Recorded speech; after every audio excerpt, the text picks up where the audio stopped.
Hi, today we'll be taking a look at the Gogamezilla by Anraku and Ansaku. This is one of his earlier sculpts. As you guys can see, it's not the recent Metacom releases that you guys see.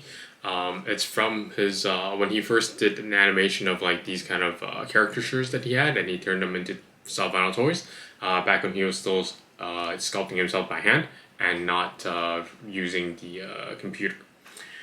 Now, this is one of the more recent Metacom releases, Metacom Toy Plus releases, and this guy comes in at about 28 centimeters tall and 28 centimeters wide. Some of them come with a little a baby Goga, but not all of them do. So the Metacom Toy Plus releases do, whereas this one is actually not the standard set that it comes with. It actually came with a clear version, which I don't have. The one that I got came with like the glow-in-the-dark one, which is quite cool. This colorway is actually inspired by the original Blood Puss colorway on this Gogamezilla, and Metacom, when they did their release, kind of paid homage to that and came out with this very vibrant rainbow multicolored version as well. So, as you guys can see, and it's quite interesting because, Blood Puss, from what we know, or recently, I guess, what I know, is more metallic, more rainbowy. Never expected him to do something so vibrant, so colorful, without those standard metallics. So looking at the toy itself, the sculpt work versus like the new recent 3D sculpted Anraku stuff is very, very different. The texture and the details to it, if you guys can see close up, is just incredible. It's really exquisite. The hand feel is fantastic as well, and it's quite interesting. The thing about this guy is that his arms and his foot are not articulated at all, which I was, I guess, half expecting, half surprised. I when I first got this guy, I thought it would be at least at the arms articulated because I could see the joint here, so I knew that. Well, I also thought that it could actually twist out a little bit. But it doesn't at all. It just stuck. Same with the tail. It's also stuck too. And it's interesting because it's also asymmetrical. You'd expect it to go straight down the side, but it kind of tapers to one side versus the other. Same thing with the arms. You see that the way the arms are posed, it's not exactly symmetrical as well, which was surprising when I first got it in hand. I wasn't paying that much attention to the photos, I guess. Compared to like his newer stuff, so here's the Godzilla. For comparison, the height is around the same. It's a little bit smaller, the Godzilla, I think, by like, I don't know, half a centimeter.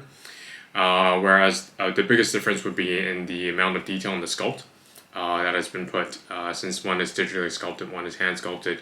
Well, I'm not saying that digital sculpt you can't reach that kind of detail, just from Anraku's work so far, that's where he is. So what I really like actually is the smaller version.